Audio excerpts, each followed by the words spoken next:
ریشم آپ کے پاس ہے، یہ بات میں اچھی طرح سے جانتا ہوں۔ یہ جھوٹ، یہ فریب، جو گندی دنیا آپ نے بنا رکھی ہے، سنبھل جائیں، وہ وقت دور نہیں جب خدا کا قہر آپ پر نازل ہوگا۔ اللہ کے عذاب سے ڈرو، بکواس بند کرو۔ ہاں، تمہاری 2 ٹکے کی بیوی میرے پاس ہے، جو کر سکتے ہو کر لو۔ تم نے میرے بھی دشمنوں کے ساتھ مل کر دھوکہ دیا، اور تمہیں لگتا ہے کہ میں تمہیں اتنے سستے میں چھوڑ دوں گا؟ تو یہ تمہاری غلط فہمی ہے۔ سلطان سائیگل لفظوں کو چباتے ہوئے اپنا غصہ ظاہر کر رہا تھا۔ جو کیا ہے میں نے کیا ہے، اس میں ریشم کا کوئی قصور نہیں ہے۔ جو سزا دینی ہے مجھے دیں، انڈائریکٹلی سزا تو تمہیں ہی دے رہا ہوں۔ تم میری اولاد ہو، میں پیار کرتا ہوں تم سے، میں بھی چاہ کر بھی تمہیں تمہاری غلطیوں کی سزا نہیں دے سکتا، اس لیے اس لڑکی کو سزا دے کر سزا تو میں تمہیں ہی دے رہا ہوں۔ سلطان کی سزا دینے کا انداز تھوڑا مختلف ہے۔ ہارون پلیز مجھے بچا لیں۔ کب سے چھٹپٹاتی ہوئی ریشم کے منہ سے ہلکا سا ہاتھ ہٹا تو وہ لفظوں کو توڑتی ہوئی چیختی ہوئی بولی تھی، سلطان اگر تم نے ریشم کے ساتھ کچھ غلط کرنے کی کوشش کی یا اسے نقصان پہنچانے کی کوشش کی تو میں خود کو شوٹ کر لوں گا۔ آپ اچھی طرح سے جانتے ہیں کہ جو میں کہتا ہوں وہ کر گزروں گا۔ ہارون نے آخری داؤ لاپتا پھینکا تھا جب سلطان نے کہا کہ تم میری اولاد ہو، میں چاہ کر بھی تمہیں نقصان نہیں پہنچا سکتا، تو ریشم کی جان بچانے کے لیے ہارون کو سلطان کے لیے بلیک میل کرنے والے الفاظ استعمال کرنے پڑے۔ تم ایسا کچھ نہیں کرو گے، میں ایسا کر گزروں گا۔ آپ میری ضد سے اچھی طرح سے واقف ہیں۔ سلطان کو اپنی باتوں میں الجھائے ہوئے ہارون سلطان کے گھر پر پہنچ چکا تھا۔ ہمیشہ کی طرح سلطان کے گارڈز نے سلطان کو جھک کر سلام کرتے ہوئے رسپیکٹ کے دروازہ کھولا۔ ہارون کی گاڑی گیٹ کے اندر آ کر رکی تھی۔ ہارون گاڑی کا گیٹ کھلتے ہی دوڑتا ہوا اندر کے جانب بھاگتا ہوا جا رہا تھا۔ کچھ ہی دیر میں وہ گھر کے اندر سلطان کے روم کے سامنے جا پہنچا تھا۔ دروازہ کھولو سلطان، وہ زور زور سے دروازے کو کھٹکھٹاتے ہوئے چیخا تھا۔ ہارون دروازے پر پہنچ چکا تھا۔ دروازہ کھولنے کے سوائے سلطان کے پاس کوئی آپشن نہیں تھا۔ ویسے بھی سلطان ہارون سے ڈرتا تو نہیں تھا، صرف اپنے بیٹی کی محبت میں تھوڑی لچک لیتے ہوئے اس کے بعض فیصلوں پر خاموش ہو جاتا تھا۔ جیسے ہی سلطان ریشم کو چھوڑتے ہوئے پیچھے ہوا، سلطان سے پہلے ریشم دروازے کی جانب بھاگتے ہوئے دروازہ کھول چکی تھی۔ وہ ہارون کے سینے سے لگی ہوئی اونچی آواز میں رونے لگی تھی، ریشم پلیز رو مت، میں پہنچ گیا ہوں، کچھ نہیں ہوگا تمہیں۔ ہارون ریشم کے چہرے کو ہاتھوں کے پیالے میں بھرتے ہوئے، اس کے ماتھے پر محبت کے لب رکھتے ہوئے اسے اپنے تحفظ کا یقین دلا رہا تھا۔ جھوٹیاں تسلیاں مت دو ہارون، تم اسے یہاں سے نہیں لے جا سکتے۔ تم نے جو میرے ساتھ دھوکے بازی کی ہے، اس کی سزا میں اس لڑکی کو دوں گا۔ سلطان بے ترتیب ہولیے سے اٹھ کر ہارون کے قریب آ کر کھڑا ہوا تھا۔ اس کے قریب آنے سے ریشم اور بھی خوفزدہ ہو کر ہارون کے سینے میں سر چھپائے، اس کی کمر پر ہاتھ باندھے لرزتا ہوا وجود لیے کھڑی تھی۔ اس لڑکی کو نقصان پہنچانے سے پہلے آپ کو ہارون کی لاش سے گزرنا ہوگا۔ اگر آپ میں ہمت ہے تو ٹھیک ہے، پہلے مجھے ختم کیجیے، اس کے بعد ہی میں آپ تک اس کے بعد ہی آپ اس تک پہنچ سکتے ہیں۔ ہارون غصے سے انگارہ ہوتی آنکھوں سے سلطان کو دیکھتے ہوئے بولا۔ وہ ریشم کے گرد دونوں بازو باندھے اسے محفوظ حصار میں قید کیے ہوئے کھڑا تھا۔ مجھے ایموشنل بلیک میل کرنے کی کوشش مت کرو، جن قدموں سے آئے ہو انہی سے دفع ہو جاؤ۔ جب تم نے باپ اور بیٹے کے رشتے کا کوئی لحاظ نہیں کیا اور جا کر میرے ہی دشمنوں سے ہاتھ ملا لیا، تو مجھ سے بھی کوئی امید مت رکھنا۔ مجھے تو آپ سے پہلے بھی کوئی امید نہیں ہے۔ ہارون تو سالوں پہلے آپ پر سے ہر امید ختم کر چکا ہے۔ جس طرح میں آپ کی زندگی میں کوئی دخل اندازی نہیں کرتا، مہربانی ہوگی کہ آپ بھی مجھ سے اور میری بیوی سے دور رہیں۔ اور رہی بات کہ میں نے آپ کے دشمنوں سے جا کر ہاتھ ملا لیا، تو آپ کی اطلاع کے لیے عرض ہے کہ میں نے ان سے کوئی ہاتھ نہیں ملایا۔ جو حق پر ہے اس کا ساتھ دینا غلط نہیں ہے۔ 2 خوش میاں بیوی کو الگ کر کے زبردستی اس لڑکے کی شادی کروانا، یہ کہاں کا انصاف ہے؟ میں کبھی بھی ایسا کوئی قدم نہیں اٹھاؤں گا جس میں آپ کا مفاد ہو، اگر کسی اور کا نقصان۔ اتنی سی بات اپنے دماغ میں بٹھا لیجئے۔ چلو ریشم۔ ہارون ریشم کو لے کر جانے لگا تھا۔ سلطان کے اشارے پر سلطان کے کھڑے ہوئے گارڈز نے آ کر جانے کا راستہ روک لیا تھا۔ تم اسے یہاں سے نہیں لے کر جا سکتے، تمہیں جانا ہے تو جاؤ، سلطان نے دو ٹوک کہا۔ اسے تو میں یہاں سے لے کر جاؤں گا کسی بھی قیمت پر۔ ہارون نے اپنے پاکٹ سے گن نکالتے ہوئے اپنے سر پر ہی تان لی تھی۔ اس کو نیچے کرو، لگ جائے گی۔ ہر کسی کی جان کو بے مول سمجھنے والا سلطان اپنے بیٹے کے سر پر تنی ہوئی پسٹل کو دیکھ کر گھبرا اٹھا تھا۔ ڈر اس کی آنکھوں میں صاف دکھائی دے رہا تھا۔ اس کو بولو میرا راستہ چھوڑے، ورنہ میں ابھی اسی وقت خود کو شوٹ کر لوں گا اور ریشم کو بھی اپنے ہاتھوں سے ختم کروں گا۔ یہ آپ جیسے درندے کے ہاتھ لگے، اس سے بہتر ہے کہ اس کی زندگی میرے ساتھ ہی ختم ہو جائے۔ مجھے یہ قبول ہوگا۔ تمہیں کیا لگتا ہے تم یہ سب کر کے اس لڑکی کو مجھ سے بچا لو گے؟ میں بھی دیکھتا ہوں کب تک تم اسے بچاتے ہو۔ سلطان اپنی بیٹی کے سر پر پسٹل تنی ہوئی دیکھ کر ڈر گیا تھا۔ اس نے ہاتھ کے اشارے سے گارڈز کو راستہ چھوڑنے کو کہا۔ ہارون نے سلطان اور گارڈز کی جانب غصے سے دیکھا اور ریشم کو لے کر اپنی گاڑی میں جا بیٹھا تھا۔ اس نے ابھی تک پسٹل اپنے سر پر ہی تان رکھی تھی۔ ہارون کی گاڑی تیز رفتار سے گیٹ سے نکل کر جا چکی تھی۔ سلطان غصے سے دانتوں کو پیستے ہوئے اپنے غصے کو ضبط کرنے کی کوشش کر رہا تھا۔ سلطان اتنا تو سمجھ چکا تھا کہ اگر اس نے اس لڑکی کو کوئی نقصان پہنچایا تو اس کا بیٹا سچ میں اپنی جان کو خطرے میں ڈال لے گا۔ سلطان سب کچھ کر سکتا تھا مگر ہارون کو موت کے منہ میں جاتے ہوئے کبھی نہیں دیکھ سکتا تھا۔ سلطان کے اندر کا جانور ایک باپ کے سامنے کمزور پڑ چکا تھا۔ میرا اپنے بھائی اور بھابھی کے لیے دعا کرتے ہوئے جائے نماز پر بیٹھی ہوئی رو رہی تھی۔ اس کا جان سے پیارا بھائی جو اس کا باپ بھی تھا، رومان شاہ مرہا کا ماں باپ، اس کا بڑا بھائی، اس کا سب کچھ تھا، وہ اس وقت سیریس کنڈیشن میں ICU میں پڑا ہوا تھا۔ شاہ میر اپنے چھوٹے سے بھانجے کو بہلانے کی پوری کوشش کر رہا تھا جو اپنے ماں باپ کے پاس جانا چاہتا تھا، مگر دونوں ہی اس وقت اپنی اپنی زندگی کی جنگ لڑ رہے تھے۔ اس وقت شاہ میر نے اپنے پاس کسی کو دلاسا دینے کے لیے کوئی الفاظ نہیں تھا۔ شاہ میر بہت مضبوط اعصاب کا مالک تھا مگر اس وقت اس کی ہمت جواب دے چکی تھی۔ میر اب وینٹیلیٹر پر تھی۔ اس کی سانسیں کب اس کا ساتھ چھوڑ جائیں کوئی نہیں جانتا تھا، صرف اللہ سے امید لگا رکھی تھی، ورنہ میرب کے بچنے کے چانسز نہ ہونے کے برابر تھے۔ دوسری جانب رومان شاہ سیریس کنڈیشن میں ایمرجنسی وارڈ میں ہاتھوں میں لگی ہوئی نالیوں میں گھرا ہوا، چہرے پر آکسیجن ماسک لگائے ساکت جسم لیے پڑا تھا۔ ایسے میں تو شاہ میر خود کو نہیں سنبھال پا رہا تھا تو کسی اور کو کیا سنبھالتا۔ زندگی کبھی کبھی ہمیں ایسے دوراہے پر لا کھڑا کرتی ہے جہاں پر ہمیں ہر طرف اندھیرا ہی اندھیرا نظر آتا ہے۔ ایسا لگتا ہے جیسے جینے کا مقصد ختم ہو گیا ہو۔ ایسے لگتا ہے جیسے جو آپ سے دور جا رہا ہے وہ آپ کی سانسوں کو بھی کھینچتے ہوئے اپنے ساتھ لے جا رہا ہو۔ شاہ میر ہر بھائی کی طرح اپنی بہن سے بے تحاشا محبت کرتا تھا۔ میرب کی چھوٹی سی چھوٹی تکلیف پر تڑپ جانے والا شاہ میر اپنی بہن کو دور جاتا ہوا دیکھ کر اندر ہی اندر مر رہا تھا۔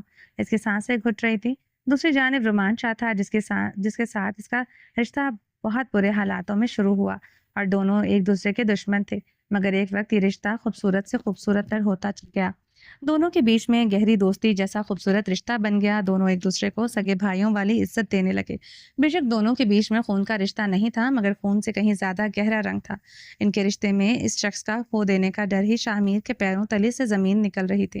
اللہ نہ کرے کہ میرف کو کچھ ہو، اگر اس سے کچھ ہو گیا تو کیا وہ کبھی واپس نہیں آئے گی؟ میں کیسے رہوں گا؟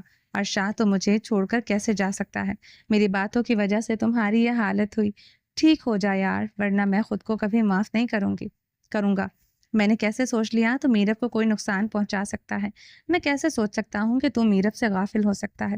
کیوں اس مشکل گھڑی میں تمہارا سہارا بن کر تمہارے ساتھ نہیں کھڑا ہو سکا؟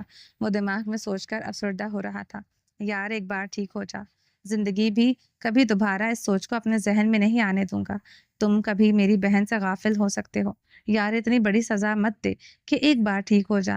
اٹھ آنکھیں کھول رومان شاہ۔ ایمرجنسی روم سے کے مرر سے اندر پڑے ہوئے رومان شاہ کو دیکھ کر شاہ میر دل میں سوچتے ہوئے نم آنکھوں کو صاف کر رہا تھا۔ یار تیرے ساتھ تو مل کر کتنے خوشگوار لمحات گزارے ہیں، پتہ نہیں کس کی نظر لگ گئی ہے کہ زندگی میں غموں نے ڈیرا جما لیا ہے۔ ایک مصیبت ختم نہیں تو شروع ہو جاتی ہے دوسری۔ اب جا کر تو زندگی روٹین پر آنے لگی تھی تو اور مصیبت نے پھر سے ہمارے گھر کا راستہ دیکھ لیا۔ اگر تو ٹھیک نہیں ہوا تو میں یہ سوچ کر مر جاؤں گا کہ تیرے جانے کی وجہ ہوں۔ نہ تجھے غلط سمجھتا، تجھے باتیں سناتا، نہ تیرا دل بند ہوتا اور نہ تو آج یہاں لیٹا ہوا ہوتا۔ سب کچھ میری وجہ سے ہوا ہے۔ شاہ میر خود کو مجرم سمجھتے ہوئے سوچ رہا تھا۔ ریشم جب سے سلطان کے گھر سے واپس آئی تھی ہارون کے سینے پر سر رکھے ہوئے روئے چاہ رہے تھے۔ سلطان نے جس طرح اس کو نوچنے کی کوشش کی تھی، اگر بر وقت ہارون وہاں نہ پہنچتا تو آج وہ اپنی جان لے چکی ہوتی۔ وہ چاہ کر بھی بھول نہیں پا رہی تھی۔ ہارون اسے اپنے مضبوط سینے پر لٹائے اس کے گھنے بالوں میں چھوٹے بچے کی طرح انگلیاں پھیرتے ہوئے اسے بہلا رہا تھا۔ ریشم پلیز چپ کر جائیں، آپ کا رونا مجھے تکلیف دے رہا ہے۔ آپ کا رونا مجھے اس بات کا احساس دلا رہا ہے کہ میں آپ کی حفاظت کرنے میں ناکام رہا۔ ہارون اگر آپ وہاں پر نہیں پہنچتے تو سلطان… پلیز ریشم دوبارہ اس کا نام مت لینا۔